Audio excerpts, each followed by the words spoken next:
Hey, it's Alan, and I just wanted to let you know that you can now listen to the ongoing history of new music early and ad-free on Amazon Music, included with Prime. You may be aware of a podcast that came out in the spring of 2020 that sought to get to the bottom of a certain musical mystery. The podcast is Winds of Change, and it explores the possibility that a metal power ballad was a contributing factor to the fall of the Soviet Union in the very early 1990s. Okay, now, hang on, stay with me. Wind of Change was a global hit for the Scorpions, a metal band out of Hanover in what was then West Germany. The Scorpions sing in English, but they also recorded a Russian version under the name Vetter Peremen. And when the song was released on January 20th, 1991, it became a worldwide hit. Estimates are that it sold 14 million copies. It's the best-selling single by any German artist. And because it was such a big hit in the USSR, the band presented Soviet leader Mikhail Gorbachev with a gold record. Even today, the song is a massive, massive hit among several generations of fans in Eastern Europe. For years, rumors swirled about this song. It is said that it was the product of a CIA operation designed to destabilize Soviet society with its message of change and revolution. And it worked so well that by the end of 1991, the Soviet Union had crumbled. So, did the CIA commission someone to write Wind of Change, get the Scorpions to record it, and somehow help bring about the end of the USSR from within? I'm not going to cover that here, so you'll have to listen to the podcast. But what I can tell you is that this might not have been the first time rock music was used by a foreign intelligence operation to drive a wedge into a specific society. The popular music of the West, especially the music produced by the USA, was feared by Soviet bloc authorities. But the Soviets also knew that music could be used as a weapon against the West. So, here is another theory. Could it be that punk rock was actually a KGB plot against the West? Did things operate in the opposite direction?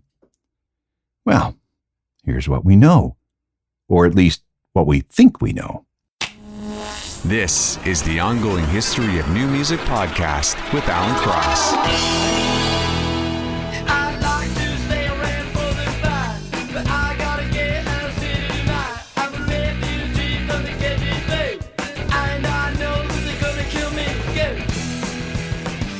Canada's Viletones, one of the fiercest of the early Canadian punk bands with KGB. Hello again, I'm Alan Cross, and this is going to be a strange episode. We're going to go down a number of rabbit holes in the world of music and international espionage. The goal is to determine whether punk was the organic thing that we've always been told, or if it was a plot hatched against the West by the KGB. And if it wasn't a KGB plot, did they do something to aid and abet the social upheaval that came with punk rock? Now, not all wars involve guns and bombs. There's the whole concept of exercising soft power, which can be a very subtle and effective form of propaganda. And we need to start by examining how the West used its soft power, elements from its popular culture, against the Soviet Union during the Cold War. It's sort of a proxy war. Soft power involves burrowing into an adversary's society and psyche, using what looks like benevolent things. The U.S. is very good at this, exporting its culture to all corners of the planet, creating demand for more of this capitalistic stuff. And at some point, the desire for Western or American goods and services undermines or replaces the desire for domestic material in these nations. The thinking is that oppressed people will see how much better the West has it, and then start grumbling about their lot. Or maybe the population will absorb the messages in this material. This, it was hoped, would cause some kind of social instability in that foreign society where attitudes towards the enemy, in this case the West, soften and attitudes towards their governments turn sour. This can then be exploited for political, economic, or military gain. The West gains a geopolitical advantage without firing a shot. This soft power can take the form of fast food restaurants like McDonald's, Western movies and TV shows, sports like the NBA and the English Premier League, And of course, music.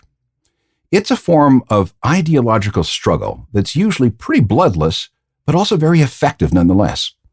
First, let me recommend the Wind of Change podcast I mentioned a few minutes ago. It goes very deep into both the idea of the Scorpions being CIA plants and everything that surrounds it. But if we're going to explore this idea of punk being, compromised, it's necessary to reframe and to a certain point repeat parts of that whole discussion. So if you've heard that Wind of Change podcast and some of this sounds familiar, that's why we have to cover some of the same territory. The Cold War began after World War II. The US and the USSR were allies against Hitler, but after the war, they became nuclear adversaries, determined to not only maintain control over their sphere of influence, but to spread their political, economic, and social doctrines to as many other countries as possible. The two countries never went to war, but there was a lot of sniping back and forth using soft power. And Western rock and roll was a very big part of this. As far as the Eastern Bloc was concerned, rock music was subversive, crude, anti-authoritarian, too focused on free expression, morally bankrupt, barbaric, and just generally dangerous to the communist status quo, especially when it came to young people. Because it could be a channel for dissent, it had to be censored and suppressed and discouraged by all means possible. So in short, it was made illegal. Nikita Khrushchev hated both rock and jazz. I quote from 1962, "Take these new dances, which are so fashionable now. Some of them are completely improper. You wiggle a certain part of your anatomy, if you'll pardon the expression. It's indecent." He believed that music and art would ennoble the individual and arouse him to action. Well, that's exactly what rock and roll did, but the actions aroused by the outlandish yowlings and cacophonous music weren't compatible with communist dogma. The suppression of rock gave rise to something known as the Röntgengesetz, which was a special type of bootleg record. Using discarded X-ray film found in dumpsters outside hospitals, they were just thick enough to be turned into records. Vinyl records were smuggled into the USSR, jazz and rock were the favorite genres, and that material was recorded onto this film and clandestinely distributed to other music fans. You could record only on one side, they were that thin, and these records wore out very quickly, but they did the job. They sold for about a ruble, which was 80% less than a regular record, which you couldn't get anyway. One of the biggest makers of Röntgengesetz was the Golden Dog Gang. This was a couple of guys who prowled the garbage bins of hospitals to find this used X-ray film, and then used a record duplication machine to make their product. Highly illegal. They were arrested in 1950 and sent to a gulag until Stalin died in 1953. Once they got out, they restarted their bootleg business and continued to spread Western rock on these highly flammable sheets of X-ray film. They continued even after these recordings were made illegal in 1958. Later, when cassettes came into use, music fans would spend hours and hours and hours dubbing off cassette copies of music smuggled in. By the 80s, there was an informal coast-to-coast network of bootlegging, spanning the USSR's 11 time zones. Not only did this expose millions of kids to Western rock, it also exposed them to English. They began to learn English. And once they could understand what the Americans and the British were talking about, they became even more susceptible to Western culture. This sneaky bit of subterfuge has its roots in the 1950s, when the CIA, under President Eisenhower, were involved in a series of cultural attaché missions, sending American entertainers to hotspots to A, prove that there was more to American culture than Pepsi and baseball, B, inject a little American ideology into the local population, and C, embed CIA agents in these goodwill tours who would do whatever spooks do. These missions continued for decades. In 1977, the Nitty Gritty Dirt Band was chosen over the Doobie Brothers and the soft rock band America, must have been their name, to be the first American band to tour through the Soviet Union. President Jimmy Carter was all for this, thinking that rock and roll could undermine communism. With songs like this. Mr. Bojangles, Mr. Bojangles, Mr. Bojangles, dance. Yeah, okay, not very rock and roll, but they serve the purpose. That 77 tour was wildly successful among young people in Russia and the various Soviet republics. In fact, the demand to get into some of these shows saw the KGB totally overwhelmed. Now, there was a state-sanctioned recording industry in the USSR. The label was called Melodia, and at first, it would only record artists approved by the state. The first Soviet rock groups were Beatles and Stones sound-alikes, emerging after 1964. There were two types of rock groups: official vocal instrumental assemblies, seriously, that's what they were called, and unofficial amateurs, the inference being that they weren't good enough to be signed to the state label. Vocal instrumental assemblies got to perform and record. Amateurs could only be heard at clandestine house parties and through the exchange of cassette tapes. In 1968, the state commissioned the creation of an official rock band. Yeah, a Soviet rock band created by the Soviet state. They were a clean-cut bunch called the Happy Guys, and they sang songs that said the world is fine and the USSR is especially great. Yeah, that didn't work. Then the authorities had an epiphany. If they couldn't stop rock, they could at least try to limit its bite, to control its musicians and fans alike, under KGB supervision, of course. So starting in 1969, the KGB got into the club business. Anyone who wanted to play these KGB music clubs had to be approved by the state. Music, lyrics, clothes, the overall image, and the touring schedule. In short, they had to be official bands, not amateurs. And everything was not so secretly run by the KGB. The most famous of these KGB rock clubs was in Leningrad, which opened in 1981. Any band who wanted to play there had to audition before a bunch of dour men in suits, who also supervised each performance from a spot on the balcony. In spite of all that, though, it became the center of Soviet rock and thus highly influential until the place closed down in 1991. Word, and many bootleg cassettes, traveled fast, and by 1987, there were at least 160,000 amateur groups in the Russian Federation, the largest of the USSR's republics. Meanwhile, state-approved DJs started spinning in state-approved discos. So yeah, the Soviet Union tried to keep a very, very tight leash on music, but things started to loosen. By 1980, under supervision from the Kremlin, state recording company Melodia started bootlegging recordings by the Beatles and the Rolling Stones. Yes, this was intellectual property theft, but the Soviet Communist Party was essentially doing exactly what the CIA wanted them to do: distribute Western music and soft power to the population. And when Mikhail Gorbachev came to power, things loosened up even more, and amateur rock bands were given more leeway. Why? Well, Gorby was a big Elvis fan. He apparently had the feeling that if the young people of the USSR wanted rock and roll, well, then they should have some. Not all of it, but some. That same year, 1985, a list of Western musical acts were circulated under the title Not Recommended Music. Next to each name was a reason why this music should not be allowed in the USSR. Here we go. Pink Floyd, interested with the foreign policy of the USSR in Afghanistan. Van Halen, anti-Soviet propaganda. The Stooges, I think they meant Iggy Pop and the Stooges, violence. AC/DC, neo-fascism and violence. Here's my favorite. The Village People, violence. My second favorite, Julio Iglesias and neo-fascism. And this band terrified the apparatchiks, the Talking Heads, due to their apparent love of spreading the myth of Soviet military danger in songs like this, I guess. This ain't no party. This ain't no disco. This ain't no fooling around.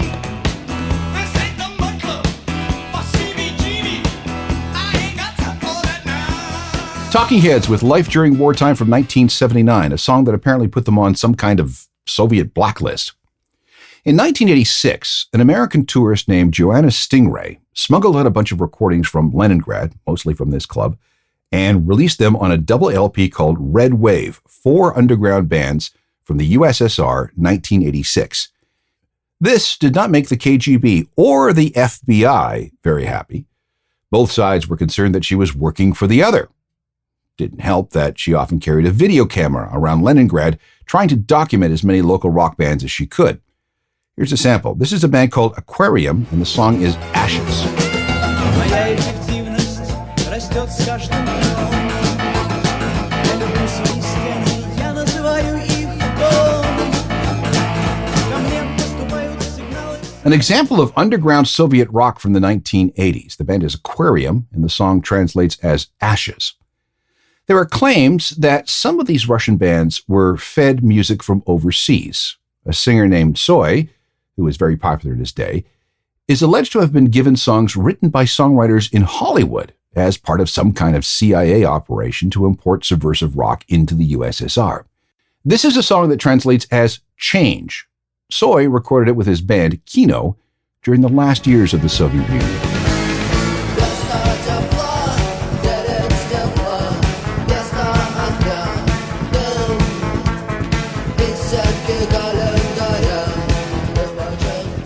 Kino and their singer Soy from 1989. The song is called Change.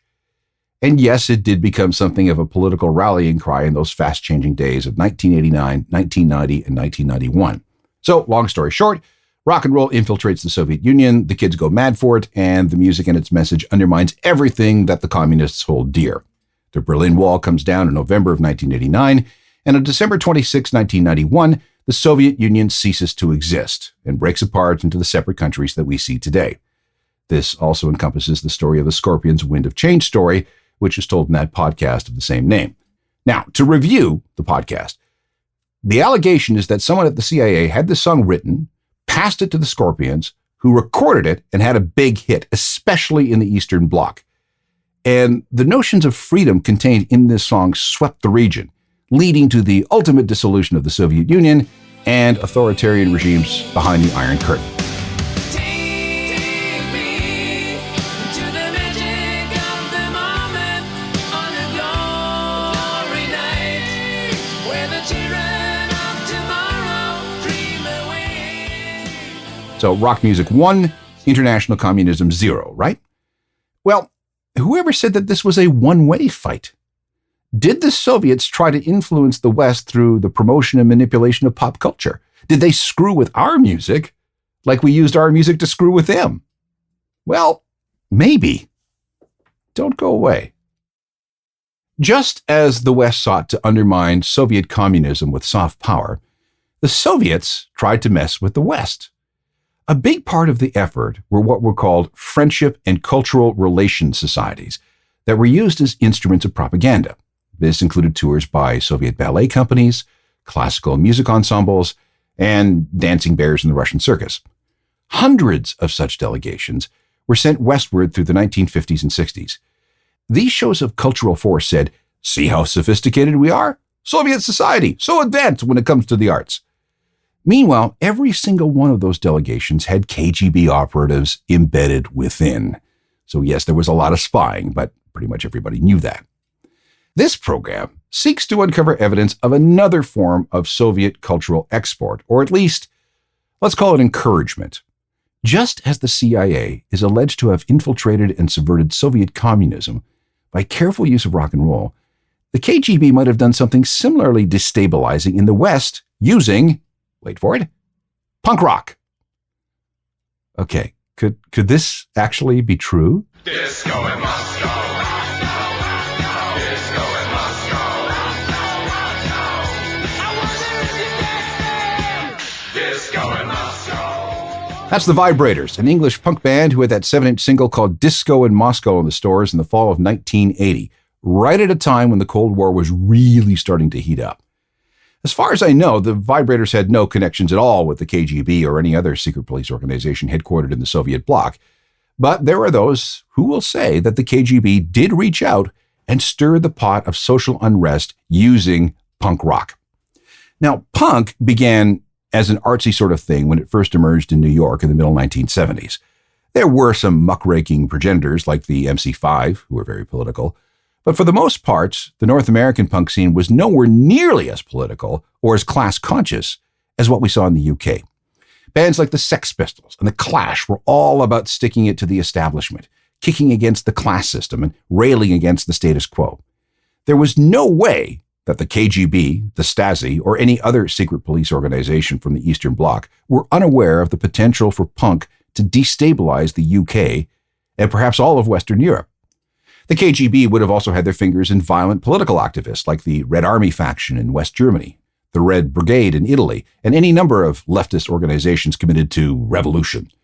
And there were nationalist organizations like the IRA in Northern Ireland, waging war in the UK. The aims of these groups were to do serious damage to the reigning political and capitalist system, thoughts that were often shared by punk bands. Maybe these bands didn't go as armed resistance, planting bombs and kidnapping politicians, but there were some sympathies there. Could the Eastern Bloc's aim be furthered by encouraging these bands to do more of what they were already doing? What's that saying? The enemy of my enemy is my friend?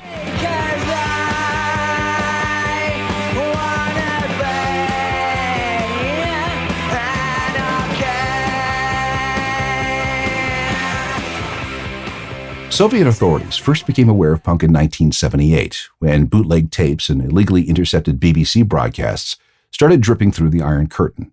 The Sex Pistols were among the first to get clandestine distribution. The KGB was aware of this, of course, but could a song like Anarchy in the UK have been nudged along by the KGB in Britain in order to stoke the anger of UK youth and thereby destabilize UK society? One story, and we need to deal with this one right off the top, comes from an alleged retired KGB agent named Alexandrov Varenakov Volishin. He claims that the entire punk movement, from the Sex Pistols to the Clash to the Ramones, was financed by the Soviet secret police. The goal, he said, was to, quote, create utter chaos and to, quote, pervert the Western youth to nihilist, anti-establishment, and anti-American ideologies. Oh, I'm not done. He claims that many punk rock songs were written by teams of propagandists and psychologists who were experts in psyops, psychological warfare. Their goal was to increase cynicism, promote revolutionary thinking, in the communist sense of the revolution, and to encourage heavy drug use. Here's another quote. Our mission was to use teenage angst to our advantage and turn the baby boomer generation of the West into a decadent, pro-drug, and anti-establishment culture that would create uprisings and bring Western democracies into utter chaos. We even infiltrated mainstream radios to promote their music and reach millions of people every day. For many of us in the KGB, infiltrating the 1970s punk scene was one of the USSR's most successful experiments of propaganda to date. You might point to some of the imagery and iconography of punk back in the 1970s. I mean, why were those kids decorating their punk gear with swastikas and hammers and sickles? Why were they kicking so hard against capitalism, the monarchies, and the materialist society of the West? Why were they prone to violence and insurrection? Could it be that they were being egged on by the KGB? Well, actually, no, because this story is fake. Repeat, fake. It came from a site called World News Daily Report, which is a satirical site like The Onion. This story comes back every once in a while on Facebook and has to be debunked again. It's fake news. But given the nature of punk in the 70s, you can see why some people are only too quick to believe it.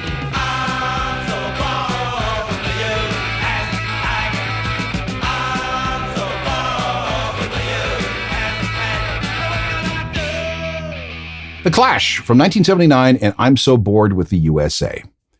Just because the tale allegedly told by this alleged retired KGB agent is false, doesn't mean that the KGB didn't get into the punk game to foment hostility. They most certainly did. And this brings us to a UK band called Crass. And according to them, they were most definitely courted by the KGB. More of that story next. We are trying to figure out if the Soviet Union, specifically the KGB, had any hand in the development and spread of punk music in the West in hopes of destabilizing capitalist society. Well, did they? They certainly tried.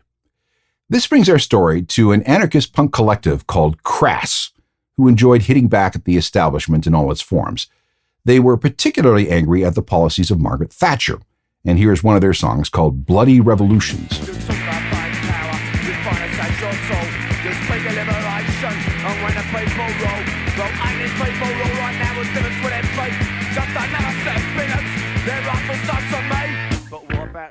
Let's get into this whole Crass and KGB story. They met up with a former skinhead turned sailor who had just returned to England after a tour of duty in the Falkland Islands. Remember that war? He told stories of how crazy things had been. Some of what he said was genuine classified information, material that was being kept secret from the general public. Based on what they heard from this sailor, Crass, who wrote it down, they took notes, came up with the idea of cutting together some speeches by Ronald Reagan and Margaret Thatcher to make it sound like a phone call between the two of them sometime, allegedly, in 1982. It's a little hard to make out because it was created to sound like some phone wires got crossed somewhere. But if you listen closely, it does sound like the two world leaders are plotting a wider war that would include an attack on the Soviet Union. Thatcher also seems to take responsibility for the sinking of an Argentine battleship.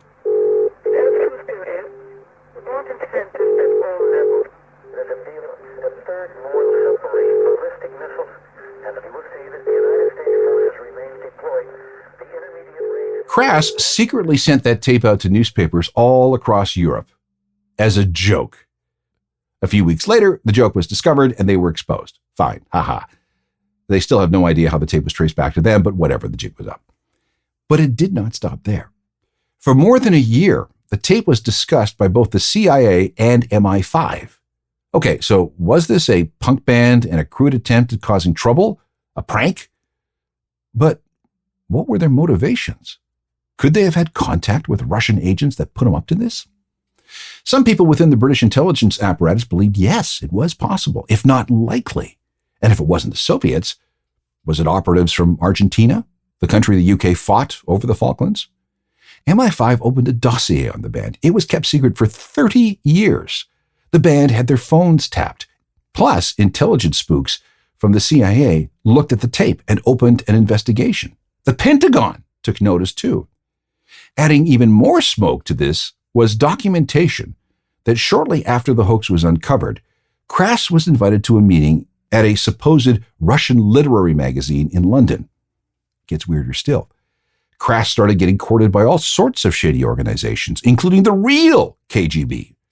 Reps from Germany's vicious Baader-Meinhof group turned up in their back garden. Do you have anything else you could offer? Did they need any assistance? Do you know anything else that could be of interest to us? Even the IRA sent word that they shouldn't worry because they were watching their backs. Crass admits that they were terrified. Their prank had turned into something genuinely dangerous to them, their country, and the West in general. Remember, it is not wise to fool with the country's national security apparatus. I'm back in USSR. Don't know how lucky you are, boy. Back in US, back in US, back in USSR. Here's a band called the KGB covering the Beatles. And don't worry, they are from California, not Moscow. We've learned things about the KGB and punk rock since the fall of the Soviet Union. Researchers digging through government archives in Ukraine found a meticulous report of agents who were very concerned about youths in Soviet-era Kiev who were enjoying this new music a little too much. Fans were investigated and questioned and maybe worse. And punk itself was examined. Could it be used as a weapon against the West, like they seem to be using it against us? Okay, what can we conclude from all this? Well, first of all, the KGB had nothing to do with creating the punk movement in the UK, the US, or anywhere else. Any stories to the contrary are the result of hearsay. But did the KGB look at punk as a way of screwing with the West? Based on the story of Crass, the answer is yeah, most certainly. But did they have any real success by doing so? The answer seems to be no, at least as far as we can tell. Right? Once again, if you haven't listened to the Wind of Change podcast and the story of how the CIA helped bring down the USSR with a power ballad, do it. It's fun listening, and you'll learn plenty about how music factored into the Cold War. If you're looking for more information on alt-rock, there's plenty of ongoing history podcasts available through Apple, Spotify, and all the other podcast platforms. Everything is free, and binging is encouraged. There's my website, which is a journalofmusicalthings.com. It's updated every day. And just so you don't miss anything, you should subscribe to the free daily newsletter. We can also connect on Facebook, Instagram, and Twitter, and all email can go to alan@alancross.ca. And just so you know, the GRU, FBI, MI6, CIA, nobody had anything to do with this program. Trust me. No, really, trust me. Technical production for all this is by Rob Johnston. Talk to you next time. I'm Alan Cross. You've been listening to the Ongoing History of New Music podcast with Alan Cross. Subscribe to the podcast through iTunes, Google Play, Stitcher, Spotify, and everywhere you find your favorite podcasts.